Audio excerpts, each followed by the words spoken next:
जो है डीएनए क्या है, क्रोमोसोम क्या है, क्रोमेटिन क्या है, जीन क्या है, अलील क्या है। Hello everyone, this is doctor Ashraf इमाम। तो आज हम लोग बात करेंगे कुछ बेसिक टर्मिनोलॉजी की, जो बेसिकली 11th में जो 10th से बच्चे आते हैं बायोलॉजी चूज करते हैं तो अक्सर डेली लेक्चर्स में उनका गो थ्रू होता है उनसे, जो है डीएनए क्या है, क्रोमोसोम क्या है, क्रोमेटिन क्या है, जीन क्या है, अलील क्या है। बट वो एक तरह से कंफ्यूज होते रहते हैं इन टर्मिनोलॉजी, मतलब भाई हर दिन सुन रहे हैं बट वो फील नहीं कर पा रहे कि एक्चुअली में क्या है। तो हम लोग बात करते हैं आज डीएनए के बारे में। ठीक है, डीएनए एक्चुअली में क्या है, ये न्यूक्लिक एसिड है ना, न्यूक्लिक एसिड है। और न्यूक्लिक एसिड जो होता है without any type of exception क्या है, जेनेटिक मटेरियल होता है। इस दुनिया में जितनी भी लिविंग ऑर्गेनिज्म है उसके जेनेटिक मटेरियल बेसिकली दो टाइप्स के हैं, चाहे तो उनके अंदर डीएनए पाया जाता है या आरएनए पाया जाता है। ठीक है, तो DNA deoxy ribo nucleic acid है, जो कि हम ह्यूमंस के अंदर का भी जेनेटिक मटेरियल है। अगर इसके स्ट्रक्चर को आप देखेंगे तो ये एक डबल हेलिकल स्ट्रक्चर होता है, डबल हेलिकल स्ट्रक्चर होता है। और इस डबल हेलिकल स्ट्रक्चर के बारे में बताया था कौन, वाटसन एंड क्रिक ना, उन्होंने डबल हेलिकल मॉडल बताया था। अब ये जो डीएनए है, ये इसके अंदर जो हेलिक्स बन रहा है ये दो तरह से हो सकता है ना, ये राइट हैंडेड भी हो सकता है, राइट हैंडेड हेलिक्स भी हो सकता है, और ये लेफ्ट हैंडेड हेलिक्स भी हो सकता है। ठीक है, उनका हेलिक्स राइट हैंडेड है उनको हम लोग क्या बोलते हैं, बी डीएनए है ना, बी डीएनए। और जिनके अंदर लेफ्ट हैंडेड हेलिक्स होता है उनको क्या बोलते हैं, जेड डीएनए। तो ह्यूमन बॉडी के अंदर जो डीएनए का फॉर्म पाया जाता है वो क्या है, बी डीएनए आपका। ठीक है, अब होता यह है कि अगर डीएनए ह्यूमन डीएनए के लेंथ को देखें तो वो कितना होता है, 2.2 मीटर के राउंड। ठीक है, और ये एक सेल है, इस सेल के अंदर ये न्यूक्लियस है। इस न्यूक्लियस का अगर डायमीटर देखें आप तो ये क्या माइक्रोमीटर में है ना, माइक्रोमीटर में, और ये इतना लंबा है 2.2 मीटर है। तो इस डीएनए को हमें कहाँ कहाँ लेके जाना है, न्यूक्लियस के अंदर। तो इतना लंबा जो थ्रेड लाइक स्ट्रक्चर है वो इस न्यूक्लियस के अंदर आ नहीं सकता।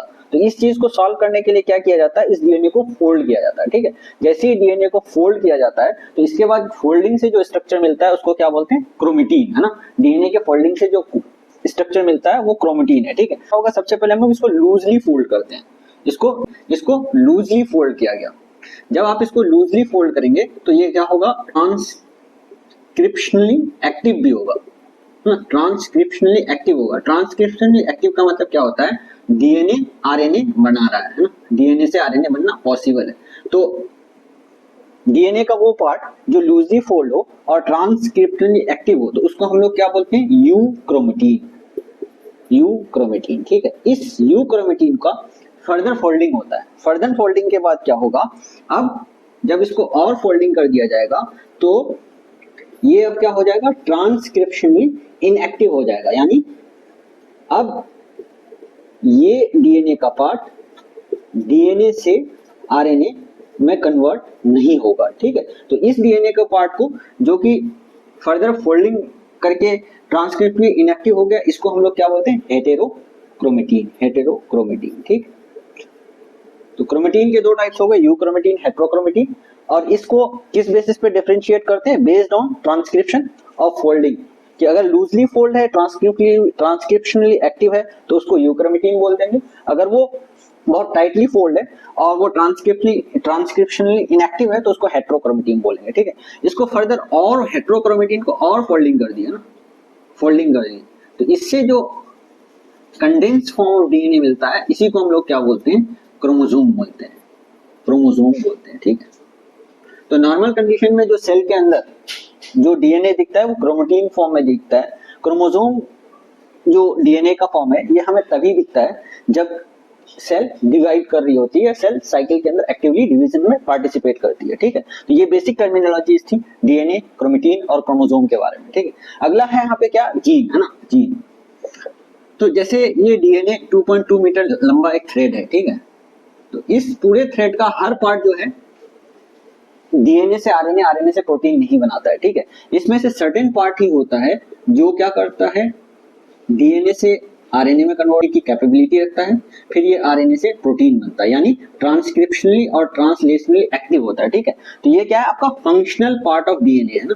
ये जो पार्ट इस प्रोसेस को डीएनए से आरएनए, आरएनए से प्रोटीन बना रहा हो, ये पार्ट क्या है, फंक्शनली एक्टिव है। ठीक है, तो डीएनए का वो पार्ट जो फंक्शनली एक्टिव हो उसी को हम लोग क्या बोलते हैं, जीन बोलते हैं, उसी को हम लोग क्या बोलते हैं, जीन बोलते हैं। ठीक है, अब ये जो जीन होगा, इस जीन के भी फिर डिफरेंट फॉर्म्स होते हैं। ठीक है, जैसे ह्यूमन ब्लड के अंदर देखें तो एक जीन है, जीन आई। ठीक है, ये जीन जो होगा अलग अलग तरह के फॉर्म में अपने आप को एक्सप्रेस करता है। तो जीन जो डिफरेंट या अल्टरनेटिव फॉर्म में अपने आप को एक्सप्रेस करता है, इसी को हम लोग बोलते हैं एलील। एलील, ठीक है। जैसे जीन आई है, इसके 3 एलील होते हैं, ठीक है। वो क्या क्या है, आई ए, आई बी और आई ओ, ठीक है। तो ये है एलील। तो बेसिकली अगर हम देखें, समराइज करने की कोशिश करें, तो डीएनए क्या है, जेनेटिक मटेरियल है। क्रोमेटिन क्या है, लूजली फोल्डेड और ट्रांसक्रिप्टली एक्टिव। जो डीएनए है उसको हम लोग क्या बोलते हैं, euchromatin. Tightly folded transcriptionally inactive DNA का जो होगा उसको हेट्रोक्रोमेटिन बोलेंगे। फर्दर ऑफ फोल्डिंग करके क्रोमोसोम में कन्वर्ट हो जाता है।